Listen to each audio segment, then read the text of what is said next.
Starcraft to 5.0.14 Public Test Realm Patch Notes. The Balance Council has cooked up a new set of changes, the vast majority of which will likely make it to the game in the near future. So we're going to go over the good, the bad, and the ugly, of which I will have strong opinions on all three categories.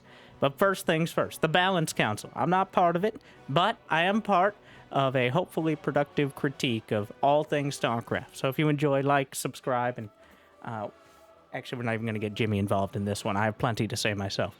Greetings from the Starcraft 2 Community Balance Council. After around 7 months since the last patch, we're happy to present a new major multiplayer balance update featuring 14 units, 10 buildings, and 2 new abilities. Not new units and buildings. Changes to them, but 2 new abilities, yes. We feel that the previous patch has mostly achieved its goals, fixing community pain points around Widow Mines and Cyclones, slightly helping Protoss players in the early and mid-game against Terran, and however the current patch has a couple more ambitious goals outlined below. The first goal is the nerf defensive and camping playstyles for all races, both related to early and late game on higher levels of play. We're going to target specific units, buildings, and abilities suited for camping to promote more active gameplay across all stages of the game. Second goal, continue reshaping Protoss tools for high-level gameplay. We believe there is still a major gap in how Protoss race between how Protoss race plays and feels on the highest level of play and the levels below. Current set of changes aims to make Protoss race slightly more efficient with the strongest and smartest execution while helping Terran and Zerg players against Protoss on the lower levels. Interesting. Third goal, provide a strong playstyle alternative for various matchups. Zergs might be now better equipped to use ground-based armies against mass air strategies, and the Terran mech units are now efficient in harassment or certain straight-up fight scenarios. And we'd like to continue adding overall gameplay and quality of life improvements across levels of play. So, the goals: nerf camping, continue reshaping Protoss so that way they don't dominate the ladder and nothing else. That's what that somewhat clunky paragraph reads, I think. And strong playstyle alternatives for various matchups. So we'll see what that looks like. And continue adding quality of life and gameplay improvements. So when you think of what are the pain points right now, I'm going to start off with this. This is going to be a very opinion one. No, you can read the patch notes yourself if you want an unbiased commentary on it, but instead of trying to read it off like a newscaster for 20 minutes, we're just going to jump right in. It's the Ghosts, and the Liberators, and the Lurkers, and to an extent, the Carriers and the Templar. The nerfing, defensive, and camping playstyles, I think the big pain points right now, especially when people are watching, I'm not even talking about balance, I'm talking about spectating, because what's my bias? Is showing good games for the fans, unironically. And good games are not sitting there plinking away at each other for 25 minutes like it's Age of Empires and everybody ran out of gold. So the big issue is especially Terran, but not exclusively Terran, also Zerg and Protoss to an extent. The ability to sit back with units that are almost untouchable, that you risk a huge percentage of your army just to even think about fighting. You've got this insane, like, late-game Zerg style nowadays, with Rogue up against Clem making 5,000 changelings in order to make it impossible to snipe things. You've got Liberators, which make it inordinately difficult to defend some of your outlying bases, especially as Protoss, when you're kind of just sometimes forced to build, like, an air unit for no other reason except to stop Liberators from existing. Generally, obviously, that camping playstyle is attributed to Terran. But I easily acknowledge that you can do it as Zerg with like mass queens and lurkers. And to an extent, well, Protoss doesn't really have that option as well because almost all of their turtle options are either very expensive and hard to replace or have a high upkeep in the form of like carriers where you have to pay per intercept. So there's a lot to potentially come at there. Reshaping Protoss at higher levels of mid-levels of play. Now that's an interesting goal. So part of the issue is for everyone but Clem, disruptors and charge lots and all these things are an existential threat. but the micro ability of Protoss at the top tier doesn't seem to be as stable. And part of this is because they're so reliant on that splash damage. They don't have any core units they can really rely upon to fight heads up against like Hydra Ling or Marine Marauder. So you're so reliant on those splash damage units. They have to be strong, otherwise Protoss wouldn't be able to counter any army. And of course, Zerg and Mech. So so for this one, I'm gonna skip straight to the Terran Changes. All right, I think that's gonna be the what we're gonna base this off of. But we'll just start with Terran, then go Zerg, then go Protoss. Because when I think of camping, now you can compare your camping stories, but I think of Terran. So, Bunker, Missile Turret, Sensor Tower have the salvage ability, which returns 75% of their cost. So now you have more minerals in the late game. It's an interesting kind of like active choice whether you want to salvage like missile turrets or sensor towers from a base that you didn't have before. Planetary armor reduced, which makes it easier to kill, especially with things like Zerglings. To an extent, charge lots and stalkers, though Protoss units are less affected by armor because they hit so hard. Sensor tower is now cheaper, but the radar range is significantly reduced. Alright, and here we go. Orbital command. Extra supplies call down now increases the HP a supply equals by 500 and immediately repair it. End of list.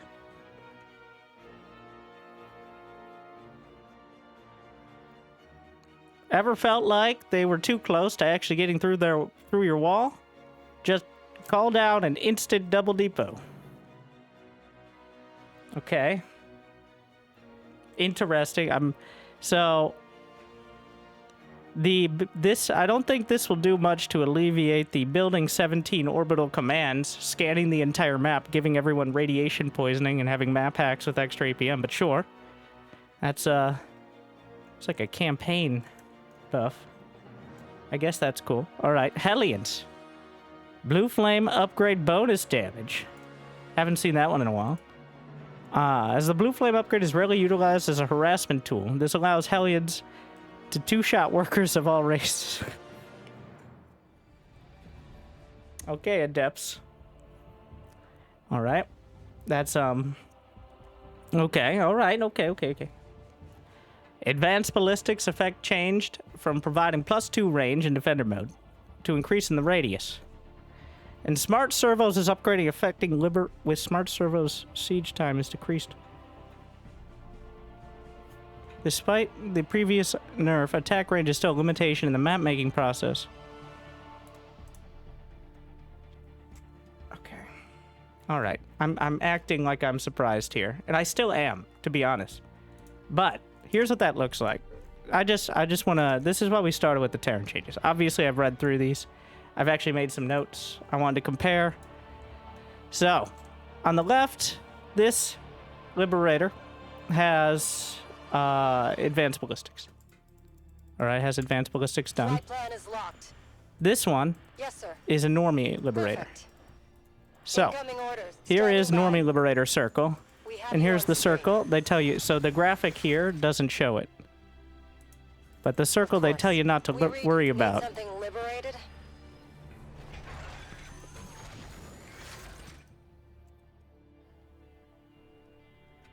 So that is a significant size increase on the Liberator. Not entirely sure how that's going to reduce the instances of camping. Yes, the Liberator itself will be slightly more vulnerable. It may affect some of those edge cases, but 56% is a lot of more radiuses. So that, I'm just trying to bring everything in line with the sort of philosophy we're supposed to have here. So this is just a straight up buff, in my opinion, to the Liberator. Like, on 2 counts. Yes, it's going to be a little harder to abuse and make it literally untouchable, but this makes it so much better functionally, it's ridiculous. Okay, let me put it diplomatically. the robust nature of the Liberator will be increased to such an extent it may hurt the dynamic potential unit compositions of the rest of the Terran army. AK, we're back to making a bunch more Liberators, so that's interesting. But the Thor, which everybody was talking about, everybody's like, we need more Thors. All right, 4 Thors, and 15 years ago, David Kim said Thors are real cool, and therefore buff them. But then we kind of nerfed them by giving them more weapons, and now we're apparently buffing them again, because the Thor explosive payload splash damage is increased to 8+4, so this is just better against basic air. Splash radius is increased with 100%, so this will not make it any better against Mutas. It'll make it better against everything else. But the range is decreased. So, like, you do have to get in range now. I don't think this will actually make a big difference. Like, in what scenario are we seeing 4 Void Rays charged up fighting Thors? Like this beautiful video shows us. Probably not above 4,000 MMR, but sure. And that's it. If you notice the changes to the Ghost, they are cloaked.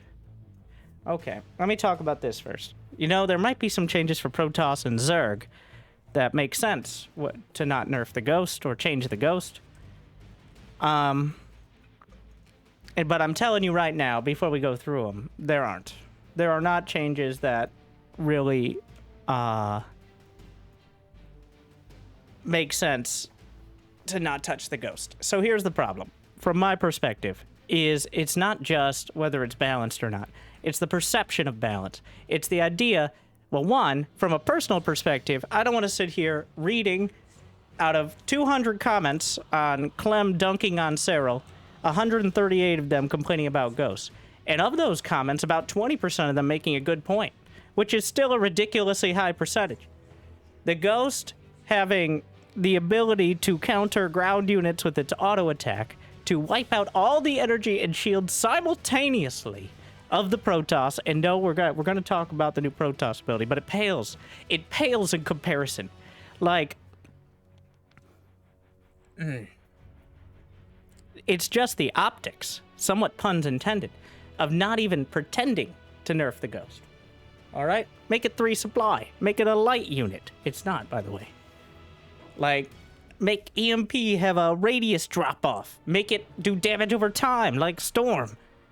Do something with Snipe so Zergs can make any units in the late game that aren't changelings. Like, I would accept a trade-off like 3 supply for the Ghost. It's only 2, for reference. And then it automatically, or like, they automatically target changelings, so they're special operatives and they find infiltrators easily or something like that. Even make it a detector, which I think is a horrible idea.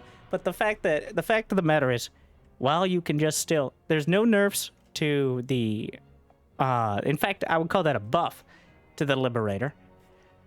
Sieging and unsieging faster, as well as covering a massive amount more area when it was already incredibly difficult to deal with, especially in the late game. Blue Flame Hellions, why do we need more worker harassment tools? Are we trying to continue the Blizzard tradition?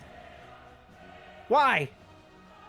And this is a joke, because the Adept was specifically nerfed multiple times. The Adept and the Oracle. I'm just looking for a little explanation there. Like, why can the Adept, which is 100 minerals and 25 gas, yes, you could get an upgrade. Before I'm aware, you can get an upgrade. Or the Blue Flame is an upgrade. But many, many moons ago, the Adept was specifically reduced in damage. So, for those of you at home who are able to do math, the Drone and Probe have 40 effective HP. 20 shields, 20 HP. Drone has 40 HP. SCV has 45 HP. So making the Adept do 22 damage. Also, a Marine has 45 HP. Explicitly makes them less effective against SCVs. But I guess Terrans can be good at killing Terrans. So it is a bit ridiculous to me to see this. Assuming, of course, we don't get something in return for Protoss. But I think you already know by the fact that I'm talking like this that we don't. Jimmy, give me my balance notes! Sorry. Yes. All right. We have more demonstrations later. But these were the relevant ones. Also the orbital command. Okay, Zerg Changes. Sorry. I'm giving up on being like the newscaster. People are able to read patch notes for themselves. They're here for the opinion and the strong words and for somebody who they feel is qualified to tell them how to feel, or at least to make fun of them because they have, in your opinion, a dumb opinion. But either way, smash that like button. Zerg Changes. Queen mineral cost. Sure. Now 25 more minerals? But the hatchery's cheaper. That doesn't make... That's not the same thing! I don't... Sorry. Well, inflation hits everyone. But the hatchery... Okay, so... Queen mineral cost increased by 25. This is...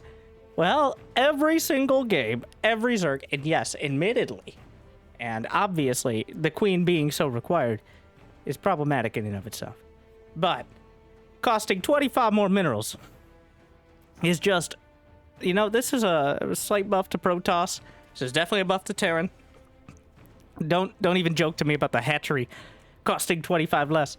The net cost of building a hatchery and a queen is the same.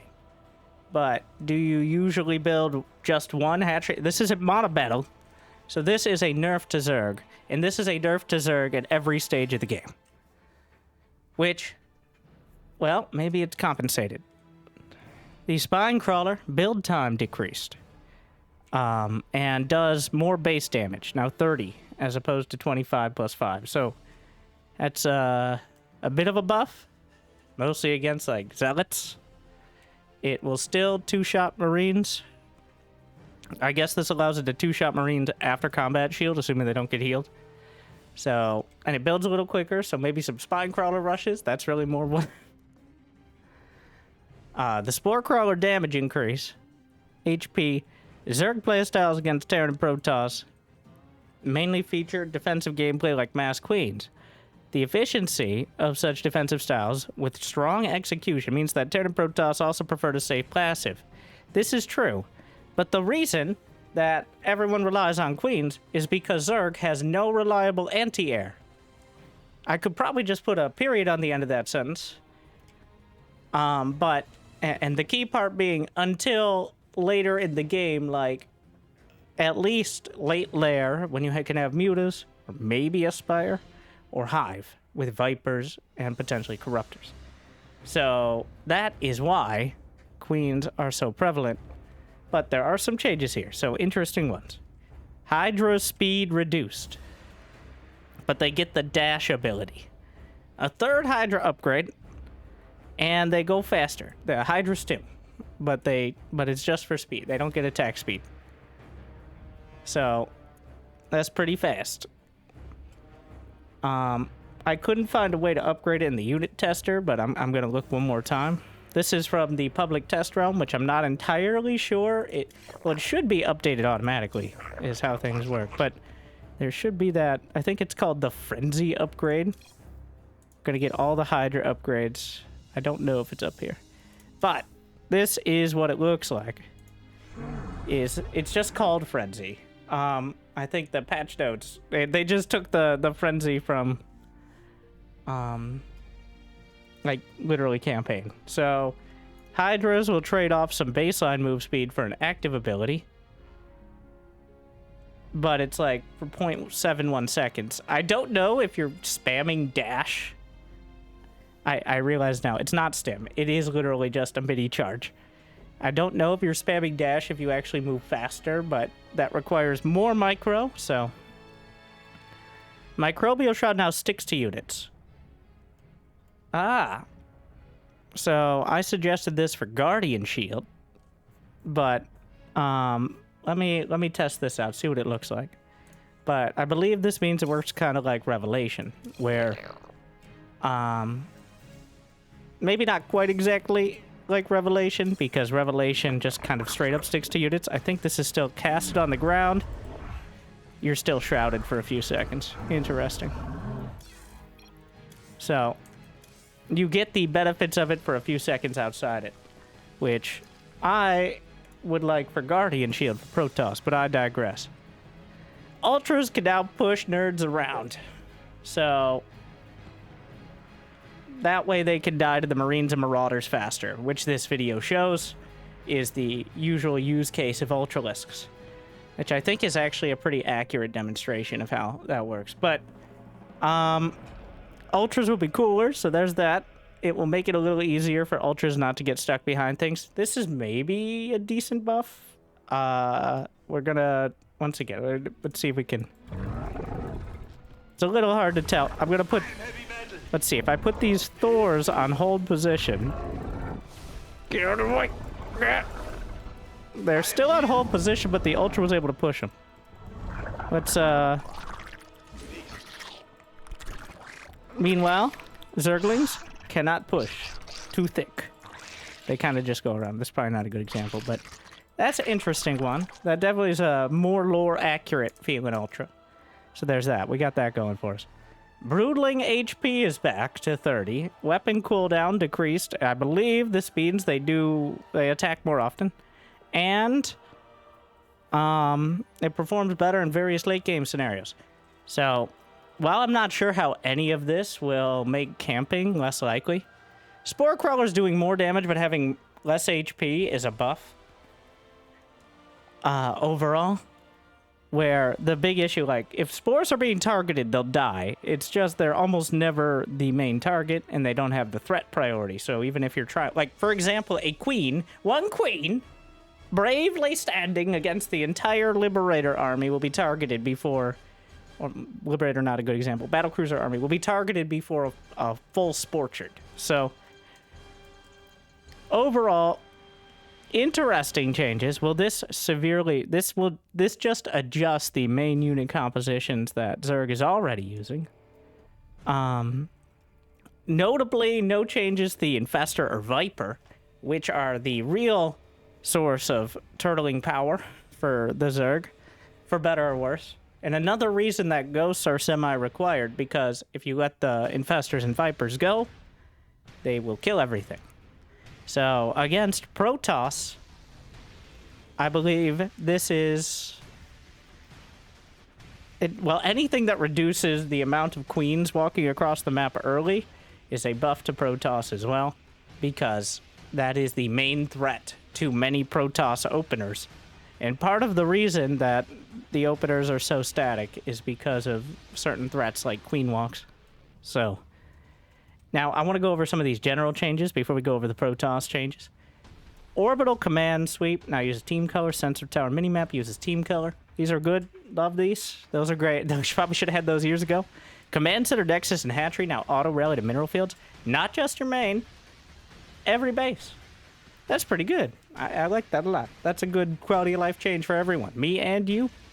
Not just Clem. Well, especially not Clem. Workers waiting for refinery, extractor, or assimilator don't count as idle.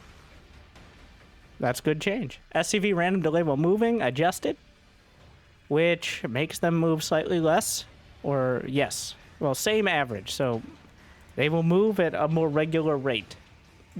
And if you're playing Terran, they will move exactly where they're most exposed.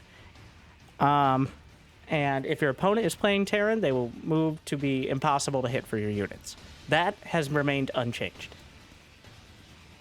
Icons to these units showing unupgraded upgrades, unupgraded passive upgrades. I think we saw that. I don't know if that was in the game before. I kind of assumed it was, but I guess not. Commander. So, you see over here, no advanced ballistics. Attention. That's a nice little quality of life change. You got your upgrades? Yes, no. The fact that smart servos apply to Liberators is still upsetting me. We'll go over that again. Siege Tank and Immortal Tracking change reverted due to unintentional retargeting. I haven't tested this out, but this sounds like a nerf to Immortals more than anything, because which of those units is relatively, is using a lot of turret tracking? So, before, what would happen is the Immortal would look at a unit, like, let's say, the Immortal, it looks like it still works. It will keep facing instead of turning towards the move command. So, the same with the tank. I'm not sure exactly what the change is here, but it looks like the basic turret tracking still works. Blinding cloud, bugging out on things fixed, pretty good. Animation changes, issuing orders, alright. So, mostly good, positive changes there. And now Protoss. So we got no changes to the Ghost, no changes to the Lurker, no changes to the Viper. Probably the biggest pain points for Protoss. Alright. Shield battery overcharge removed. Glad we're starting small. Energy overcharge. Costs 50 energy and recharges 100 energy of the target allied unit and structure. So you might be like, Winter! What if you had 4 Nexi all next to each other? Alright. And then you used your energy overcharge in order to recharge the other Nexi. Well, that'd be great. If it didn't have a cooldown of 1 minute, like, maybe there's a reason for Protoss to build 17 bases like a Terran in the late game. No. If it remains as is, this is a massive nerf, in my opinion. Yes, having a buff of energy as opposed to just some more shields in the late game. One, well, this will help keep Protoss alive. It can't have a 60-second cooldown. 100 energy on one unit every 60 seconds is sad. Like, I think there's some interesting ideas, like maybe it's not on the shield battery, to be clear. The shield battery is still the baseline unit. It's just it can't be overcharged anymore. The shield battery HP and shields is increased to the same as a pylon as opposed to a cannon. So I guess that's a buff. You can now survive like 4 more Marauder hits. Shield and HP changed from 150, 200 to 100, 250. This reads weird, but this effectively means the Colossi. So they're slightly more helpful against EMP. But remember, you can't repair your Protoss units. So this is not, I wouldn't call this a straight up buff, because especially against like Zerg, where they don't have EMP, having those shields might be more effective because you can't repair once you've taken even a scratch of hull damage. The Tempest, damage point decreased and attack range versus air. So the Tempest got slimmed down again. The Tempest is now even more microable than before, as it becomes closer and closer to being a much more terrible Viking. It's gotten a lot of the same treatments of like attack point reduction. The damage point is when in the animation. So like you're a baseball player and you're good at throwing, like most Protoss. So the damage point is when you release the ball. That's the damage point of a pitcher. I don't know why I'm making a sports metaphor to people who play Starcraft all day. That seems backwards, but you get the idea. And in this case, it makes the Tempest more microable, though gives them slightly less range. So this is a buff. It's a buff to a unit that hits like a pool noodle, but still, it is a buff. And speaking of buffs to pool noodles, yes, everything was... We're just going to skip for a sec. The Mothership now does some more damage.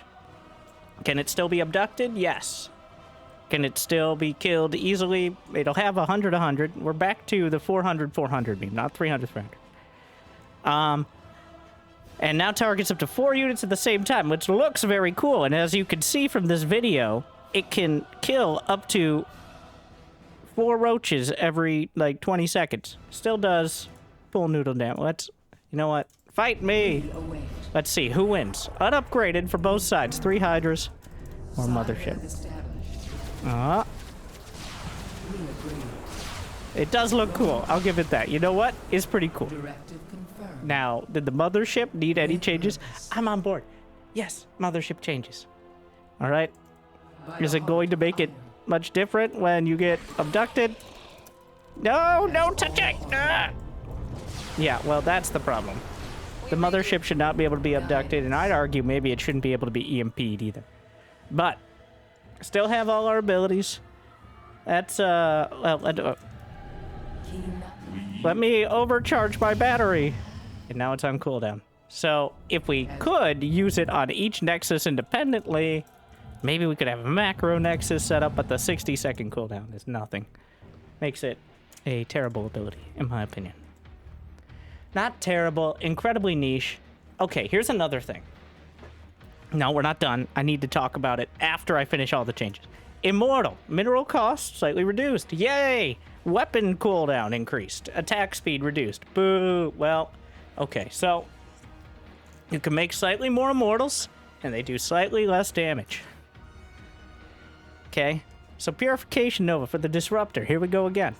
Radius increased back to 1.5, which is what it was up until the nerf earlier this year, end of last year, something like that.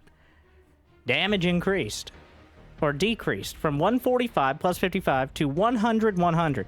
No mention of cooldown. It'll no longer one-shot Marauders, Roaches, and Ravagers, while being more efficient against Marines, Ghosts, Banelings, and Hydras.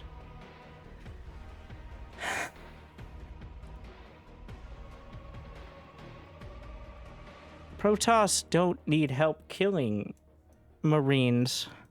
Maybe Ghosts. Hydras and Banelings.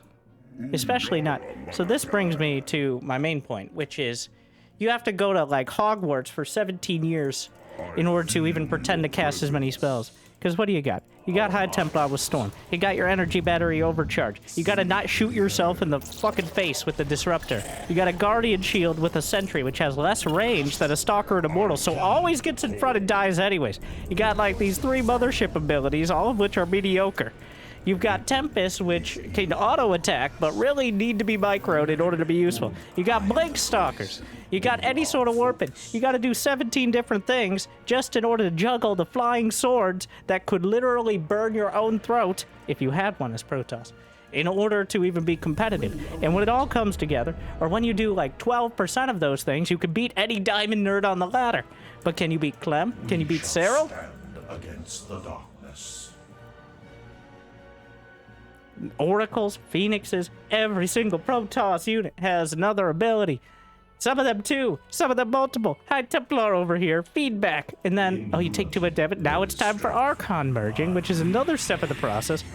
There's too many, there's too much fanciness and not enough stability in life for Protoss. And adding Mothership tickle damage and adding another Disruptor nerf buff. The Disruptor is inherently an unreliable unit, and will this make it much better against lower levels of play? The problem that without Marauders dying in one shot to Disruptors, well, or Roaches or Ravagers, Protoss is going to get run over. And this might not be true at the Diamond or the Masters, or even the, honestly, up to like the round of 8 of most tournaments level. But I'm talking from a watching the game perspective. This is just going to make Disruptors feel even more impotent than they already are. And right now, they're like the blue balls of Protoss. And let's not even talk about Archons, which already got EMP'd or sliced out of existence by lurkers. So, what are we doing? I'm not going to... What are we doing? Like, okay, just from a PR perspective, let's imagine we're trying to make this game appeal to spectators, get people interested. And let's be honest here, not a lot of new people, but people who played 10 years ago and just got back into it, try to figure out whether they want to get dunked on for the next 6 months. All right, well, without a change to the Ghost, and, you know, this reads like total spite to me. The fact that we're buffing the Orbital Command, and that's it. No nerf to the Ghost, not even a change, not even like a token, not even like a Liberator. Yeah, we nerfed Advanced Ballistics, but we made the range like 56% more. No, like, the Ghost auto attack damage point increased. Or the orbital or scan. Okay, what are some real changes here? So the issue is, you literally can't hide from Terran. They have map hacks. If they pay the mineral upfront down payment, they have map hacks for the rest of the game. And from a spectator perspective, the fact that Terran, that at any point against Zerg and against Protoss, and Zerg has recently abused this to great effect, that Zerg has to, especially Protoss, have to spend gas to get detection. whereas Terran can whip it out of their back pocket for a small loan of a few hundred minerals. It's not necessarily imbalanced, but it feels like bullshit. All right? Same with Ghosts. Ghosts may be necessary, but what is the issue?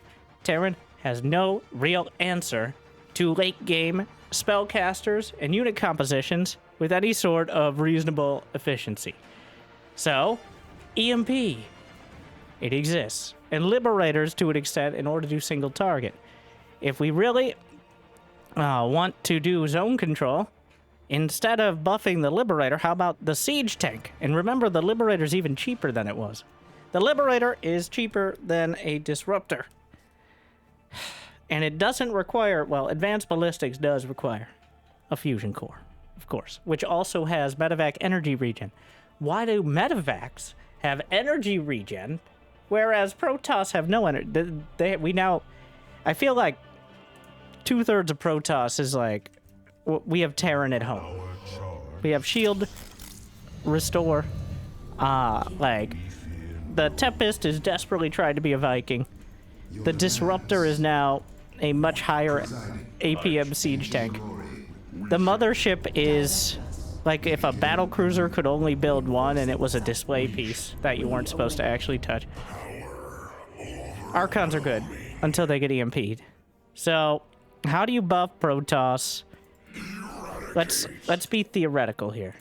How do you buff Protoss against Terran without making, like, how do you buff Max Packs against Clem without affecting Joe against Bob? Just throwing those out there. And the answer is probably you don't. But there could be some basic things done. The Disruptor could have an auto attack. Like, the Disruptor, now against Clem and for Max Packs, that's not going to be a big difference. But the Disruptor could not wander into its death every 4 seconds.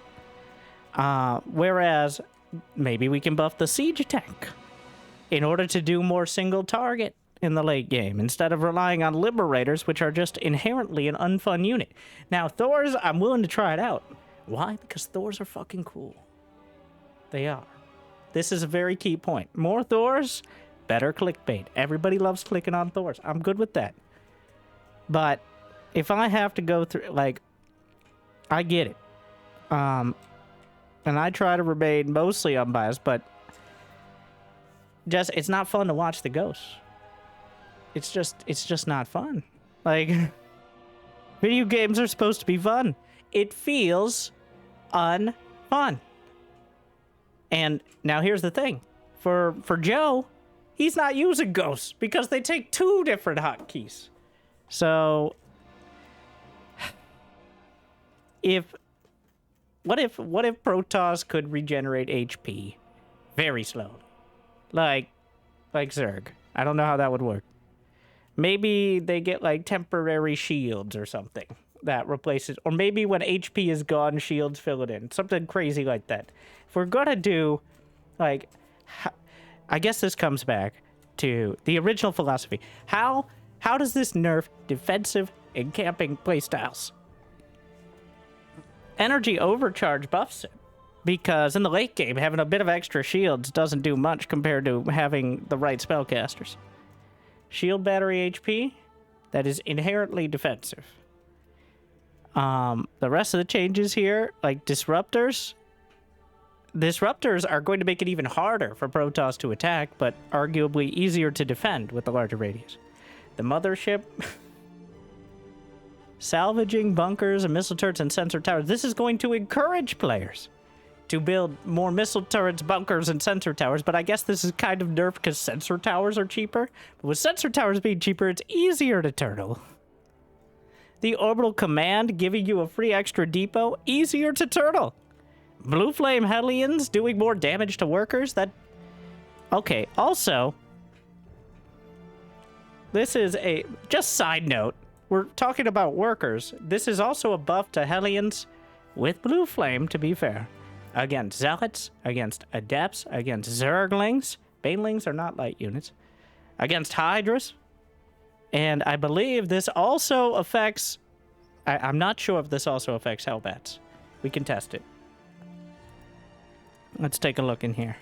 So this is just drawing from the game files on the PTR. So I'm gonna put a Hellbat on both sides. And we're gonna upgrade Blue Flame. Also, we're gonna get the smart servos, which I forgot to test out. Blue Flame for the blue here. So we got 30. Apparently I don't have an armory, so I have to build a heli. You scared me. Okay. So with Blue Flame, 23 versus light, What's the story? whereas 18, Talk to me. 30. I hear you. Wow. So 30 damage versus light. Wait, does this make them one-shot? Did we just casually buff to one-shot Zerglings again? What's the story? Okay, if the Zerglings have at least +2 armor, they don't. So Where's the hot action? I take it back. Is that it? And then Hellions do 29 damage with +3 attack. Talk to me. So Are you yeah, but ready the for this? so it isn't as oppressive as it might seem. Besides the fact, why do we need more worker harassment tools? And especially, of anyone, why does Terran need more worker harassment tools? Meanwhile, the Adept is still sitting there trying to take that third shot at an SCV. You know, you're like, well, Adepts, they come out so early, so they shouldn't do so much. Well, then tie it into Resonating Glaives. All right? Resonating Glaives costs another 50/50, gives them +1 damage against light. Like, that doesn't sound like a lot. It's enough. It's enough. Like, we took away one, give it back. Also, the Zerg Queen. Okay. I get... If we also included some nerfs to the Viper and Infestor alongside Hydra buffs here, but from a spectator perspective, I don't... It's going to be interesting, I guess, but nothing here changes the main pain points in my conglomerated opinion. And you can, of course, I'm sure we'll have the comments, but let me know if I am completely off base against this. But sometimes it just feels like Terran is filled with a bunch of bullshit for cowards. All right? You want to run away? You got these boosted medevacs. You want to not fight? Well, a Planetary Fortress and Liberators with more range. You want to just sit behind those planetaries? You got Ghosts. It is a joke to me to pretend like we're nerfing camping and then leave the Ghost untouched. It somehow managed to cloak its way through another balance patch. 3 supply. 3 supply on the Ghost. All right? Not any changes to functionality. We can still nerf all those spellcasters. 3 supply on the Ghost. That way, you can't build 20 Ghosts and still have enough supply in order to build an entirely capable ground army. If either Protoss or Zerg built 20 Infestors or 20 High Templar, you'd think that was a joke. What are you doing? Are you insane? They have 1 Ghost! But apparently 20 Ghosts is perfectly fine, despite being cheaper than the High Templar. Well, at least a little, I guess. It's not quite cheaper. But what are we doing here? Okay, the changes I agree with. I like the quality of life changes. The Ultra change. The Microbial Shroud is a cool idea. Now do it for Guardian Shield. This should be for Guardian Shield, not for Microbial Shroud.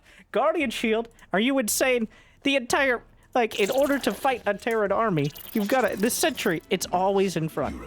Always in front. Not even Max Pax can keep his sentries alive for more than 1 fight.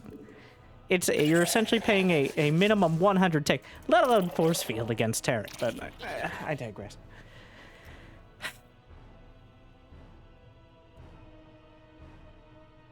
I'm surprised we didn't get a sentry does, like, +2 damage against shield buff here. Hydra Dash, this is, in my opinion, a nerf to Hydras. Just base movement speed. Yes, you get this dash ability, but it's Hive Tech. So you can move a little faster. Maybe you'll get that medevac. I guess it's a kind of buff. The Microbial Shroud is interesting. That is a cool idea. The Ultra Push is also interesting. This is a buff to Broodlords, just straight up. So... does that help somehow nerf camping. Broodlord's, you know, not been an issue in the past when it comes to camping. So,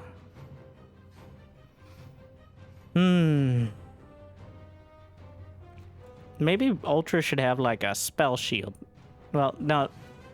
I was thinking about it, and then I immediately rejected the idea. Well, one, if they had some sort of shield that blocked a spell, like one spell, then they just snipe more. This does not... Any sort of... No matter how many abilities, no matter how many changes we make, any patch that buffs the orbital command and doesn't touch the ghost is a... feels like gross negligence to me at this point. I'm not even saying we need to nerf it, but at least we need to adjust the bullshit counter. Like, maybe scan costs 25 minerals, or has a global cooldown, so you can't spam it on the entire map. Like, the simplest one would be like a 10-second global cooldown, or whatever the rate. So that way, you have some counterplay. Maybe mules mine more minerals as time goes on, so that way you can't immediately drop in 1,000. And yes, Terran workers are more expensive, but their buildings can fly, so... Terran workers are more expensive because they take more time to build, and you can't build them in big droves. And they have to build one at a time. You can't chrono boost either. As well as building the orbital command takes time. But we're talking about that nerfing the camping and defensive playstyle, right? So, yeah, I don't know where the Thor changes came from. This feels like the Cyclone changes of... What if we made Mech a thing? It's like, okay, how about we make Protoss a thing? Can we do that?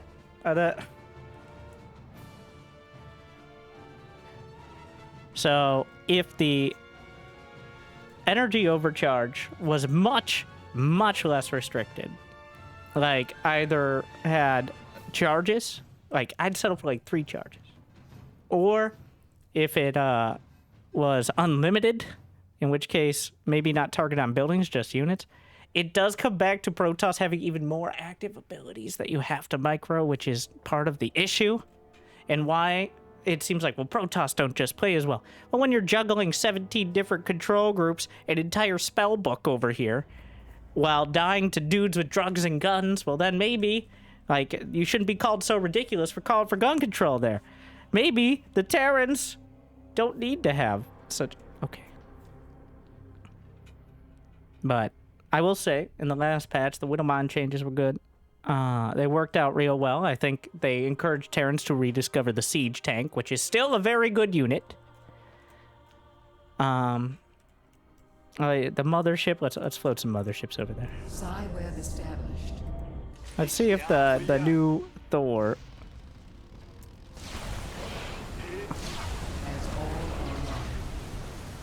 Wait, does it attack with all its beams? Yeah, and then more base damage. Hey, it might be able to 1v1 a Thor. With no upgrades, so that's something. But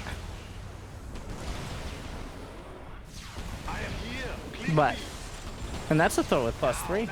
You know, hey, go rush your mothership. The problem is there's no reason to use that. This feels like one of those things that we change for the sake of change, as opposed to any real purpose.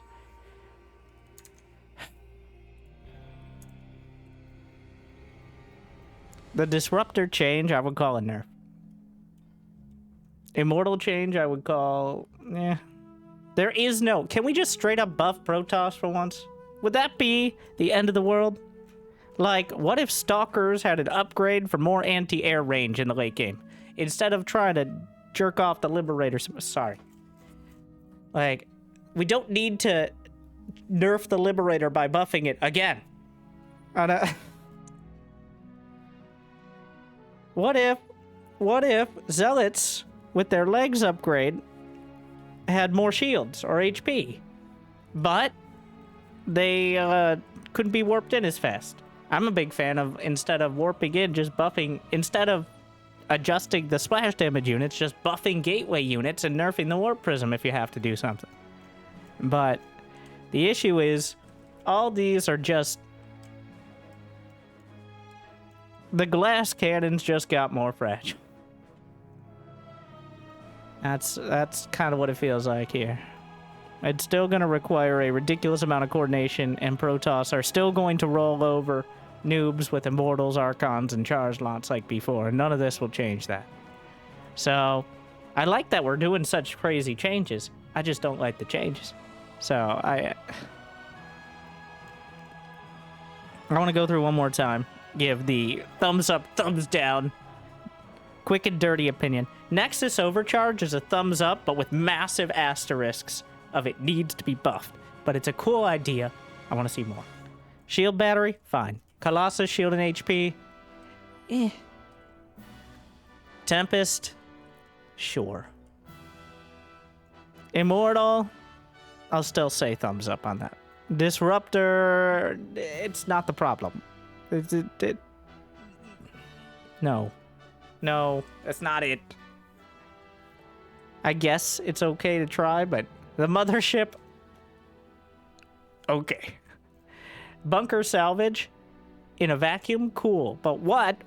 Not this does not nerf camping. It's like, oh, just when I thought I was mined out, I salvaged my 68 missile turrets. And I built 50 more Marines. Well, I guess it's just minerals. Except sensor towers are gas, and you can get gas back now. But sensor towers are way cheaper. 34% size reduction for 50 less gas and 25 more minerals. And remember, Terrans already have scan.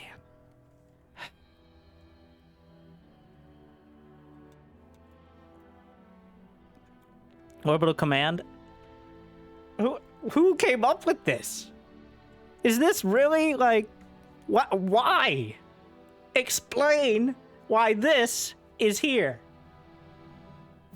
Because additional value to this ability, because the orbital command wasn't good enough.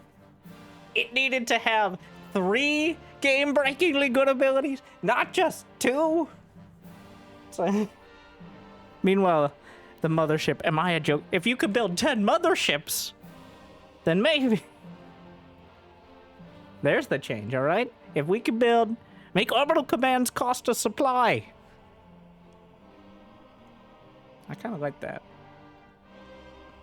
It can even give 1 more supply when you build it. How about that? Gives 1 more supply, but it costs 1 supply. So at least there's a cost of some kind besides a tiny amount of minerals.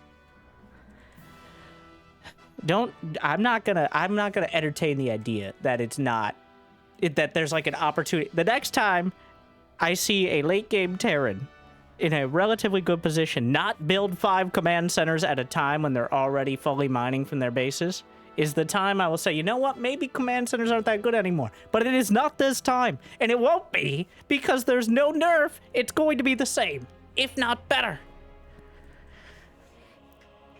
Advanced ballistics, this is ridiculous. No. Just remove advanced ballistics. Maybe buff the Liberator to do more damage as a baseline. No. What? No. Not this is a double thumbs down from me. Why the Liberator? Buff the siege tank. Siege tanks are cool.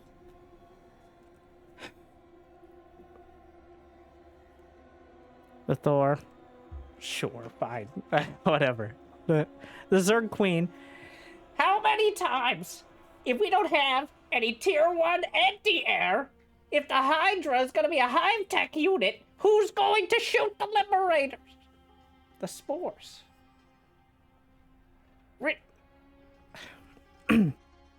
Yeah, I guess Spore Crawler. Shut up, Brenda. Spore Crawler damage is a buffish in that sense. Because, you know, Spore Crawlers are so great at chasing down air units. But okay. Hydra, like, Queen mineral costs balanced with hatchery mineral costs. This is a much larger nerf than it is buff, and I stand by that. Spine Crawler, LOL. I guess that's something. Spore. This maybe if they got upgrades, like if Spore Crawlers or Spines benefited from like melee attack or something like that. Hydra Dash is kind of cool. I guess it'll be some late game micro. Infestor, this is a good idea for Guardian Shield. It'll be interesting for Microbial Shroud, I guess. Kind of a soft counter to the Liberators. Ultras, sure. I do love this video here, where they still just die to Marine Marauder. Brood Lords. Okay, so, Terran, my takeaway. Protoss gets to relearn the game, at least to some extent again. And doesn't really get any tools that help them in the mid-game against Terran. Doesn't really stop them from camping in the late game. And, overall, no really, I guess, some kind of cool new toys to play with, but they're mostly just adjustments to units or straight up nerfs. There's the Mothership, which we've done like 6 times in a row, and 6 times in a row, the Mothership is still mostly a meme. And it can still get abducted. Why? It's a flying city. Terran, just buffs.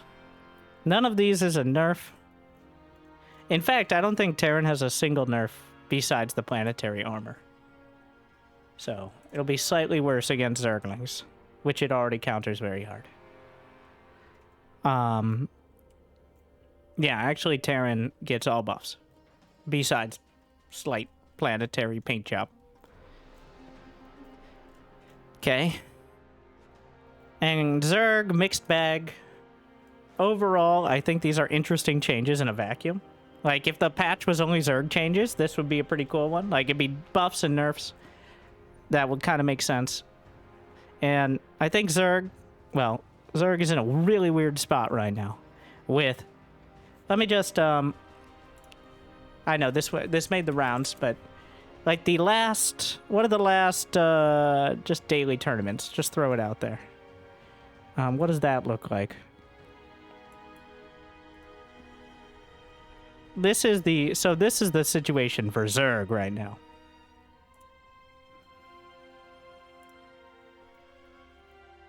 This is your average, like, weekly tournament. But of course, spoilers. And that feels like Protoss's lot in life. So. Well. I don't like it. It is it feels like a dereliction of duty not to even acknowledge the ghost when you pretend to talk about camping. I think some of the changes are interesting, but confusing. Some of them are interesting, but misplaced. Some of them make no sense. Like, and some of them, like, the Liberator doesn't need to be better. And there are other choices for units we can buff. But, so, however you feel about it, I hope I've made my feelings clear. I think this would be a mistake. I hope I'm wrong. I hope I look like an idiot. And I feel very dumb in the future. I don't think I will from past experience, but I've been wrong before. So, let me know what you think. Hopefully, we make some improvements, adjustments, and maybe a whole new philosophy. But an interesting choice here. Now, let me salvage my missile turrets and go home. Thank you for watching. Wait a little bit. How fast do these Brood Lords attack?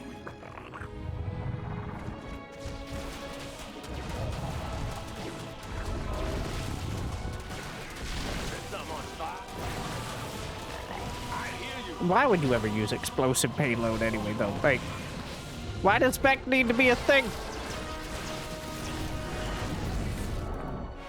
Yes, This is ridiculous.